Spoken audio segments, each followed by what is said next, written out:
The Black Knight Nation podcast is brought to you by Higher Echelon.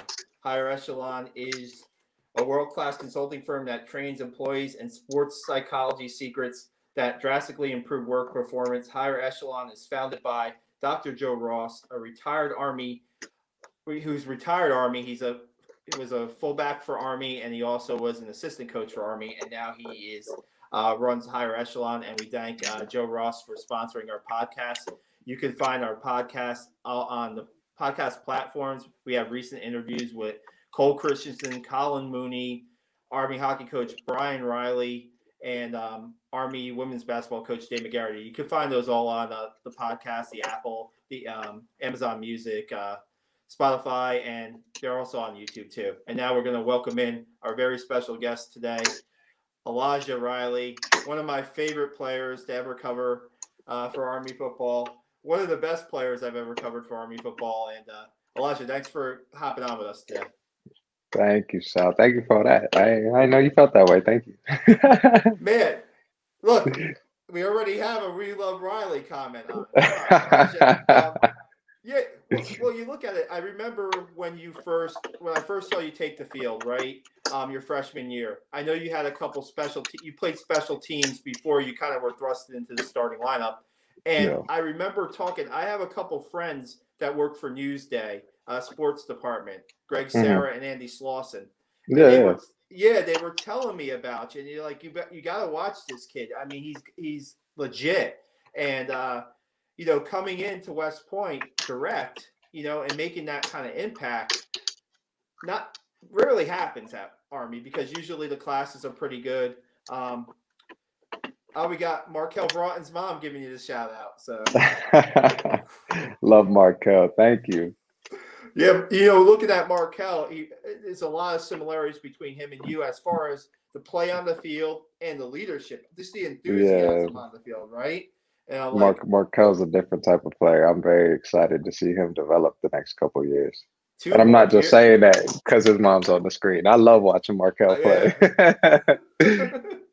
What I was trying to get at before is just talk to us a little bit about what it was like to come in as a direct and be thrusted kind of into that starting role. I know it was under circumstances that were really tough, but with Brandon Jackson's passing, but talk to us a little bit about what that was like.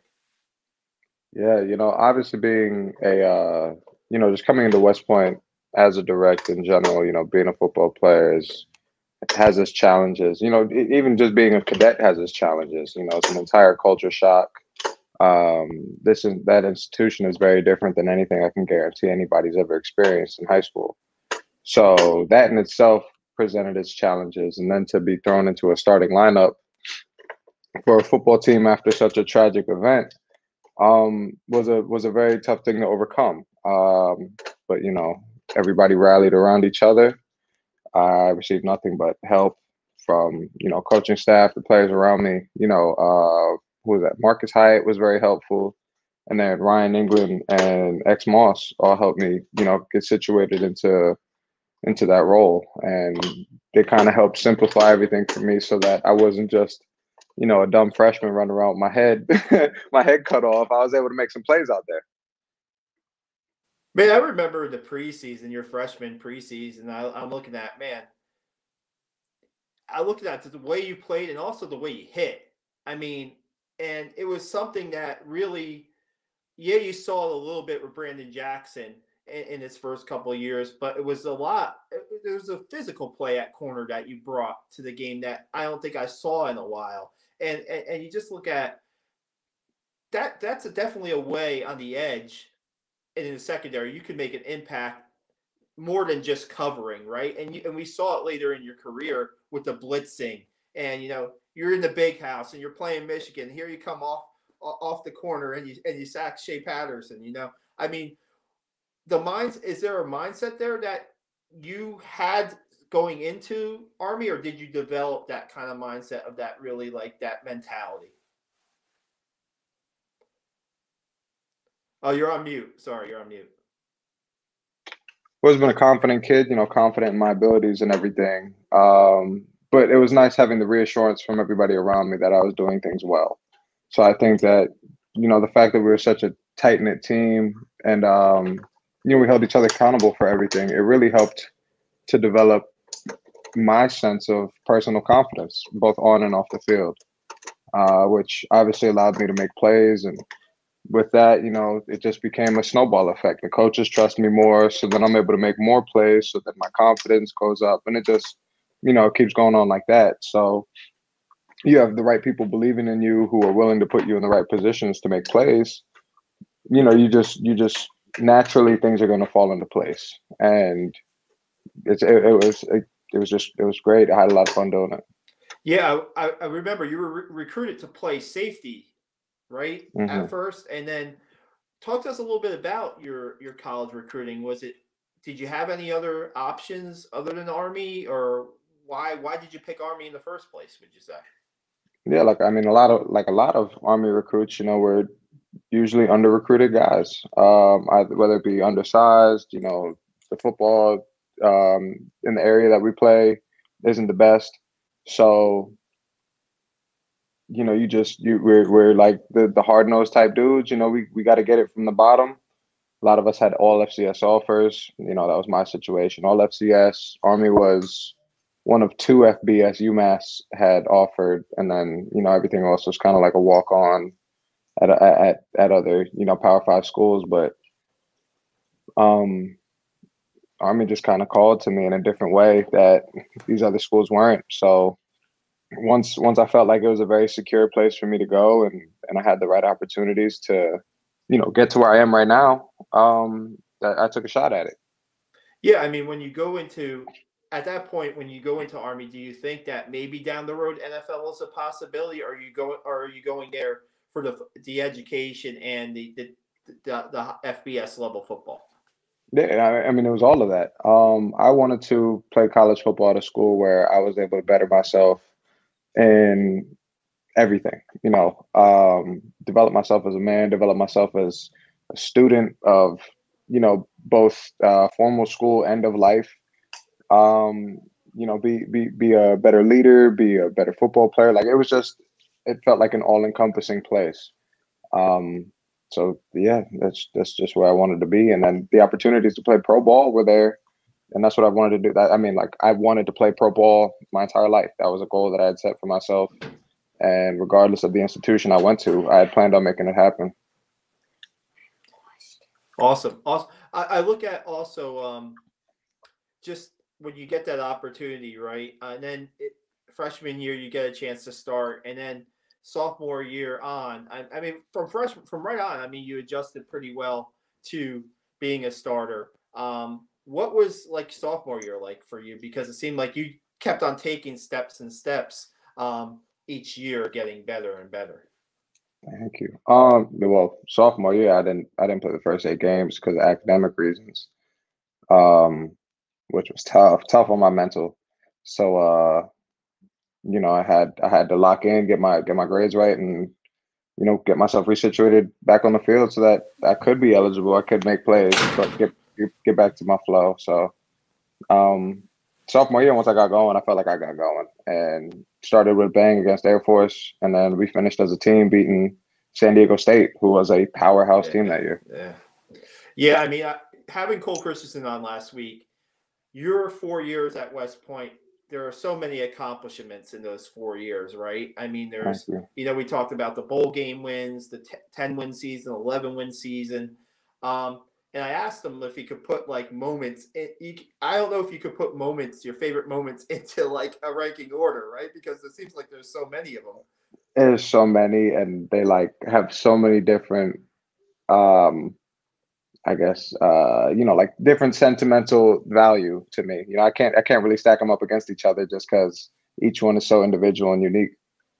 Yeah, I mean, I think about that at the end of the bowl game against San Diego State, right? Where you finish it with it picking off that. I mean, that right place, right time, right? Is that what you remember exactly? About that? Yeah, and it had felt like that was such a like relieving moment for me, I guess, because after the whole academic situation, couldn't play, came back for the 5 games, and it just felt like it was just like, oh, like this just feels great. Beat Navy that year, like that was a CIC year. It was yeah, I loved it. Yeah, and you look at that year being a CIC, the streak goes away. Your sophomore year, the streak goes away, or the junior year? Why am I getting those mixed up? The streak goes away your freshman year, Freshman right? year, yeah, freshman year Yeah, we broke the streak. freshman year, you're on the field beating Navy, right? I mean, that's gonna be an Yeah. incredible. That's gonna be. I'm thinking about your career in the service academy games, right? Hmm. I think you started. Did you start all 8 games in your service academy career? Yeah, I started all academy games. Not a lot of Army players can say that, right? And not a lot of Yeah. Army players can say, I think you have 5 wins in those 8 games, 3 Yes. over Navy and 2 over Air Force. You Yep. have 2 CICs that you were a part of. Yeah. You have the defensive shutout at Air Force, right? Oh, I loved that game. I mean, walk us through that game, man. That game was like incredible when it was unfolding. It's like, yeah, they're going to shut out Air Force at Air Force. That's something that hasn't happened in an eternity. That was my first game back that year. That was everybody was firing on all cylinders that game. Ahmad had himself a day.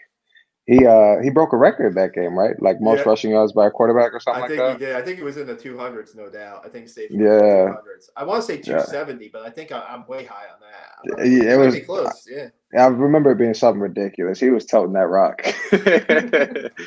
And then defensively, shoot, we were just tearing them up. They couldn't move the ball at all. I was loving that game because I got to let out all 8 games of frustration that I've been holding on to. Right. I think about the hits. I was talking about the physicality you brought to the cornerback position at Army, and I'm thinking about some of the hits that you had during your career. And I guess one that immediately pops out, and I took Elijah, like that Miami, Ohio game, that double overtime game.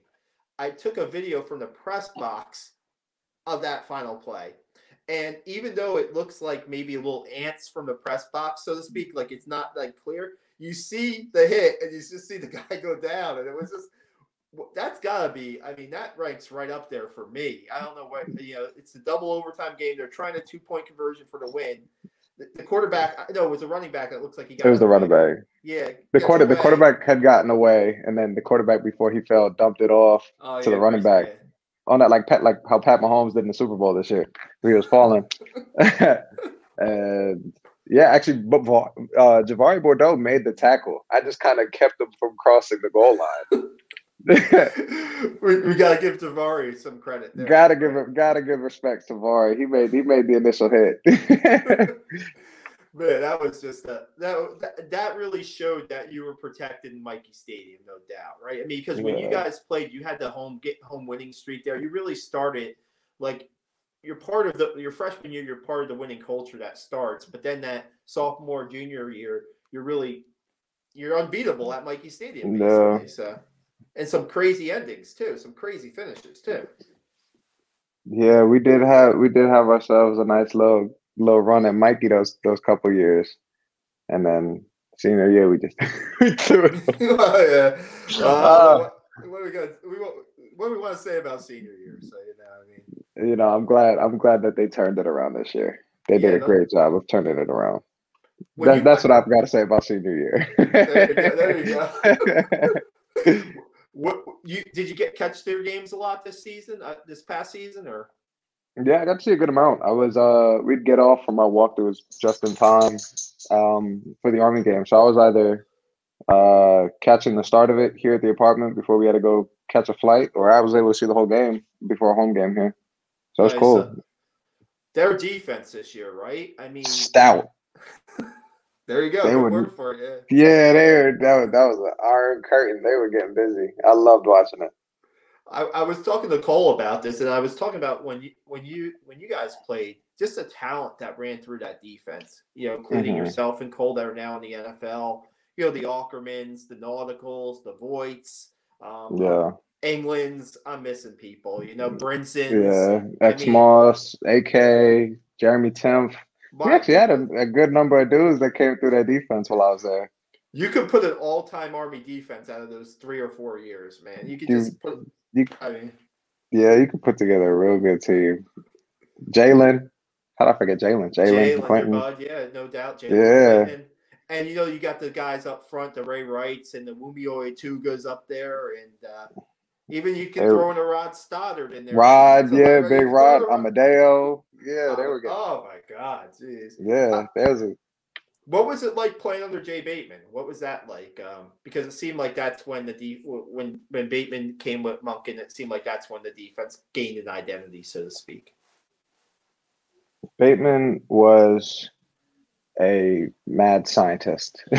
He was like a chess player when he played football. He did a great job of, because obviously, we're Army. We're not going to get the high profile 4 or 5 star recruits. We're getting the 2, 3 star here and there, and a lot of guys with no stars. So we have to scheme. And Bateman did a great job of, just putting the right guys in the right place, and confusing offenses with how we were shifting or our rotations, or even our disguises and stuff like that. And then it was, everybody just did a great job of latching on to that idea and getting it done. Yeah, I was thinking about this today. I was thinking about their corner now, Jabari Moore, and in 2020 he had a couple TDs, right? And I was thinking about your TDs. We talked about the bowl TD. You had a blocked punt that you returned against Buffalo for a touchdown, right? Field goal. Yeah, it was a field goal. Field goal. Yeah. That. I mean, it's just different. I kind of compare you guys. You're a little bit more of a physical player than he is, but I mean, definitely a playmaker.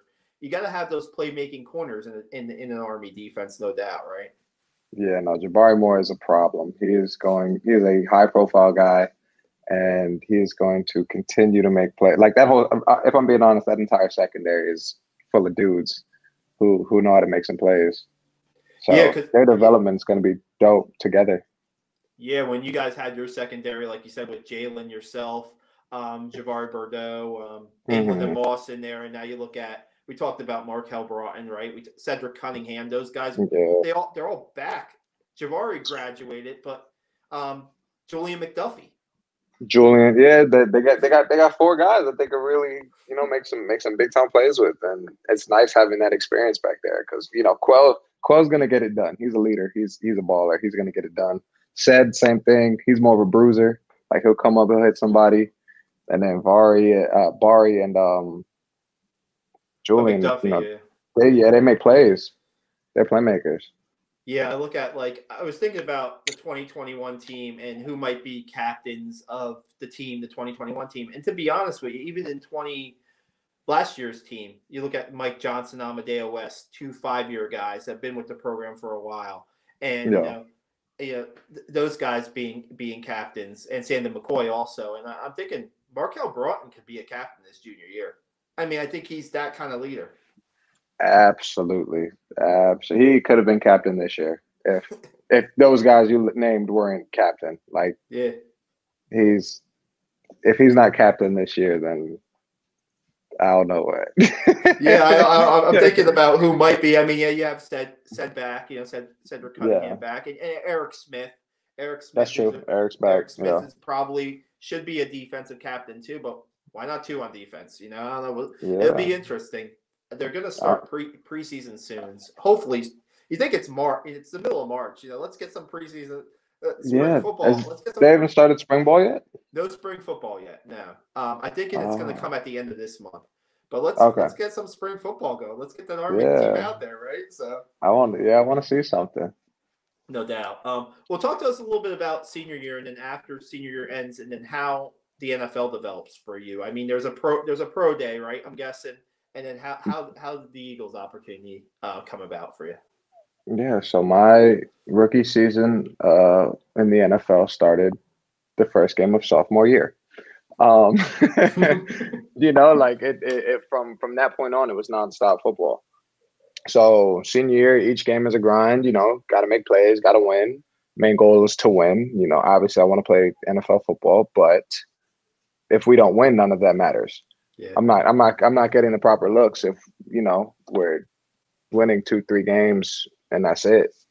Not even just myself, and nobody's getting the real looks because they don't think that a non-winning team can put together an NFL, put together NFL talent. Yeah. So that was the main goal. Win each week in, week out. And the first two games of the season were Rice. We played Rice at home, beat Rice. Jalen had a great pass breakup at the end of the game. Michigan game we should have won. Tough one, very tough loss. And then the next two we win back to back. That's UTSA and Morgan State. And then from then on, it was just tough. Every game, every week was a battle, and it all came down to the wire. A lot of one possession games and a lot of frustration at times because we had the team to really put together what we thought was going to be potentially an undefeated season, and we just weren't making it happen. We weren't firing all together. There was guys just weren't getting it done collectively. We weren't able to collectively get it done. We'd make plays here, but then we'd struggle over here. So it was like we couldn't find a proper balance and really just mitigating negative plays. So yeah, and then ended with the loss against Navy. That was tough. It was very tough to end the senior season that way.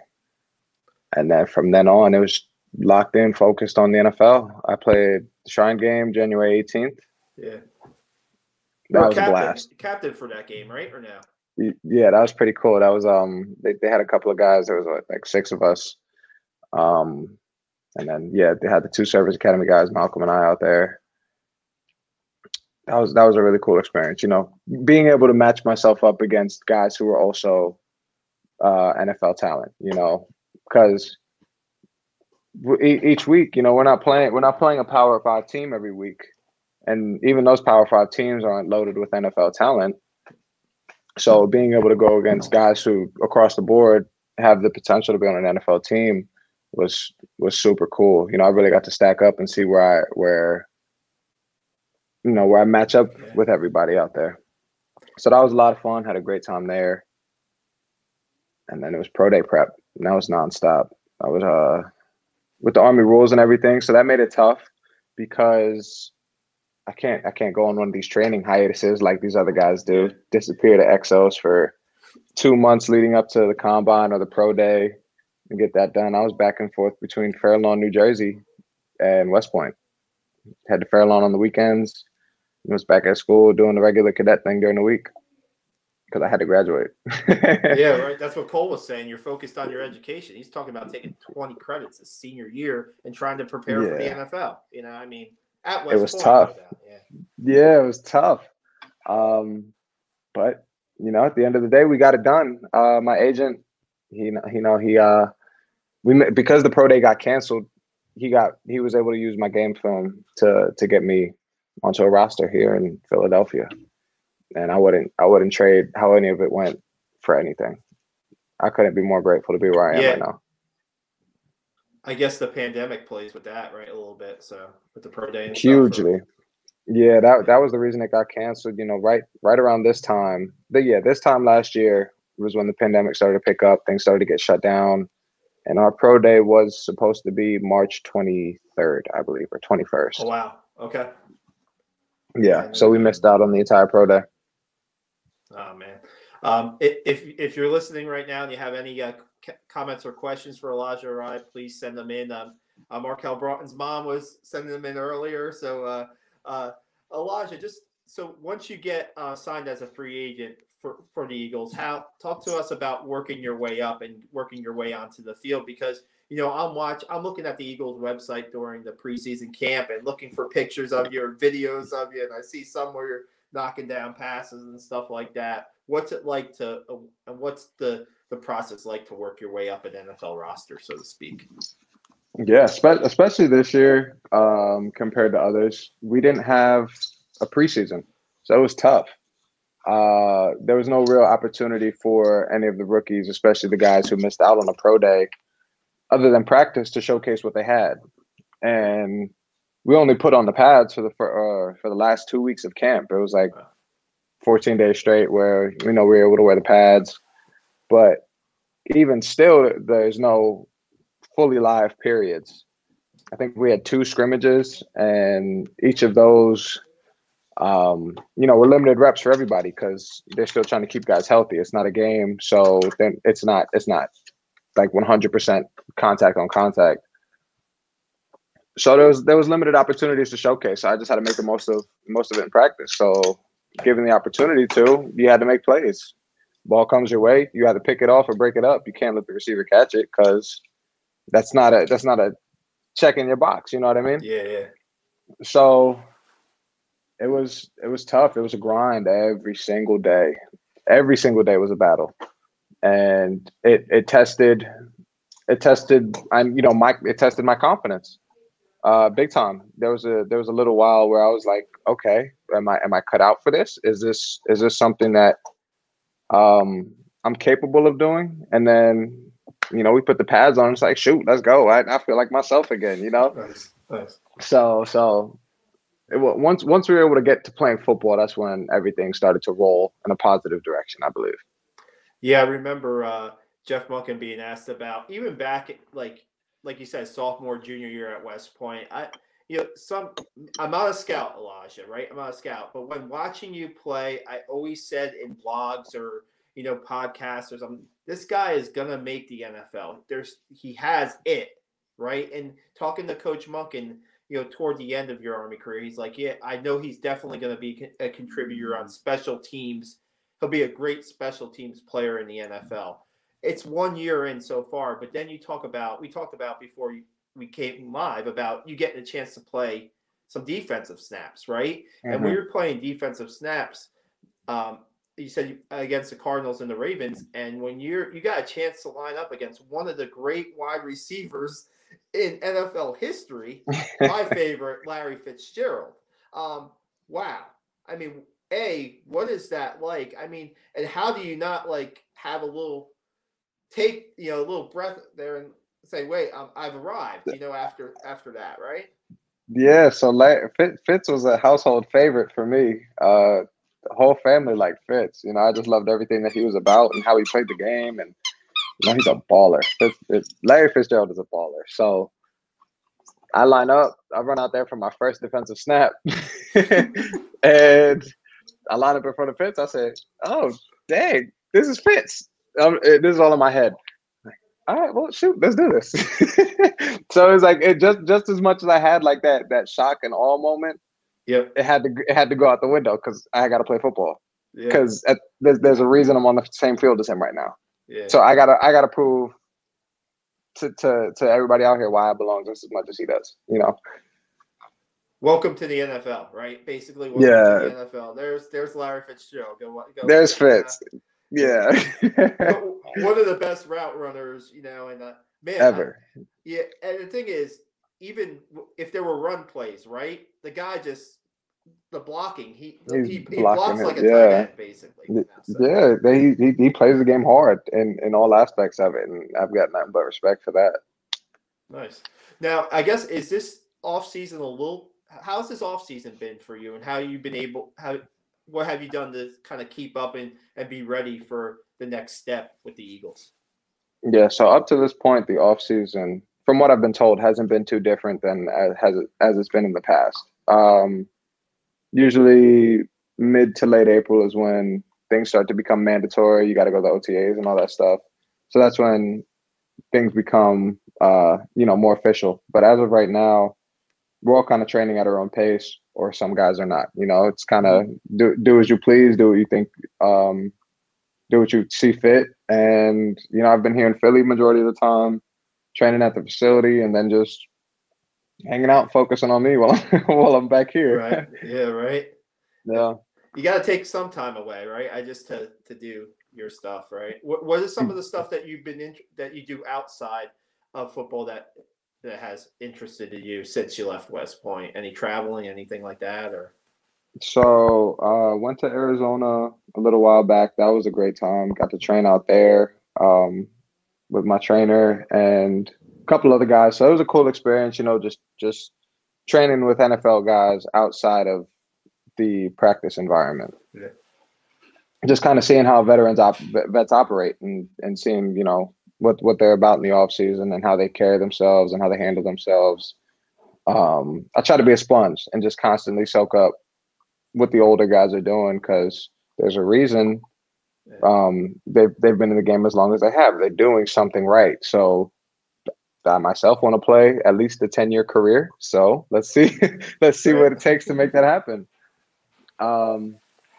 So yeah, traveling, I've been, enjoying nature, just enjoying my free time, filling it up with random and sometimes mindless things. I'll sit and listen to music. I've gotten to records. I started collecting records. Just living. What's the latest? What's one of your favorite records you just bought or? Oh, I just came in yesterday through the mail. Was Miseducation of Lauryn Hill. So I've had that on a loop. Love me some Lauryn Hill. Yeah, I've been searching for 80s house music recently. Really? Yeah. I got big into Chicago and New York house music from the originators back in the 80s. Whoever, Frankie Knuckles, who's that? Chip E, all those dudes. Jesse Saunders. Yeah. Okay, that might be. I was gonna bring up a couple of what I used to listen to back in the day, but I don't know if that. I don't think the Jungle Brothers are part of your listening. I've heard it. Yeah, I know the Jungle Brothers. The Jungle Brothers were back in the day I listened to, but we're going way back, Elijah. We're going way back. Man, that's awesome. I mean, they're coming back. Records are coming back, no doubt. So, yeah. Good for that. I would be remiss before we end this if I didn't talk about one of your teammates that was also in college, Brett Toth. To have two Army football players on the same roster?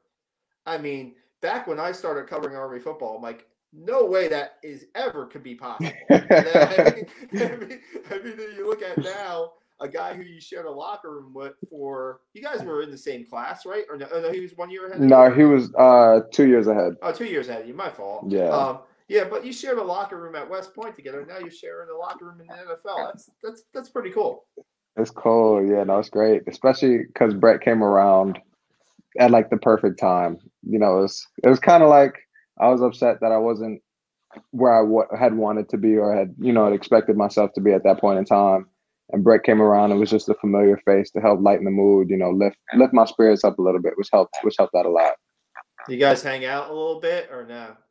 Yeah, no, Brett's my guy. We'll hang out, at least once a week, and we try to do like a dinner thing, and just keep the brotherhood together.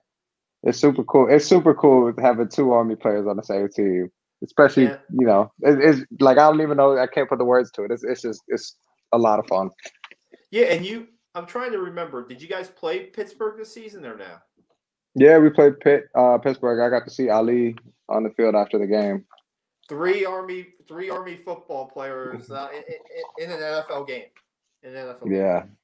That's pretty cool. I mean, it's crazy. And now, I didn't check the schedules. I don't know if you have the Chargers on the schedule this year or not, but I honestly think we might. Wow. All right, let's go. Yeah. And you know what? You're thinking about seniors now at Army. Maybe John Radigan gets a chance in the NFL. Linebacker. Maybe he gets a chance in the NFL. Maybe a Sandon McCoy gets a chance in the NFL. Maybe we'll get a couple more in this year. You never know.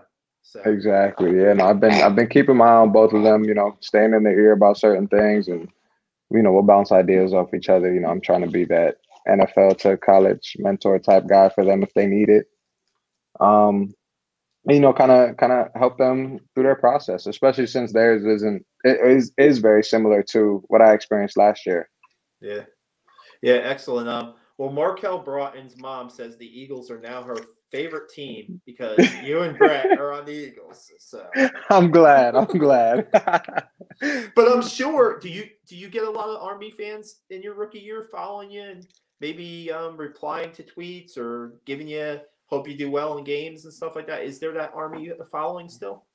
Yeah, no, there's a pretty good following still. I get messages from classmates, old teammates, some alumni, and even just fans of Army football. So it's been cool, seeing that following is still there, having that support.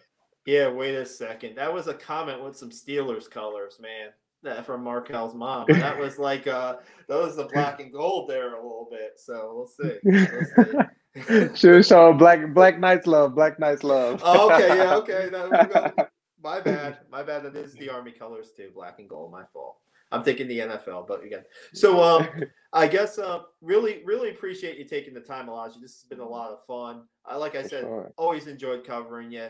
I mean, from the start of your career, I always thought that the NFL was going to be in your future. And wait, Thank you. you've done a great job in your first year. And I guess now I mean, to wrap it up, is it now moving to the second year? Is it how you feel about not necessarily your spot, but do you feel like you still have to prove you're still proving yourself heading into your second year or now?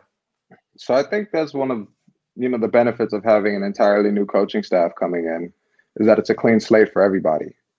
And I've now got, I guess, and now a more equal opportunity to everybody else to really prove myself, as opposed to last year where they kind of got their guys, they know who they want, and they've got certain plans set around certain guys.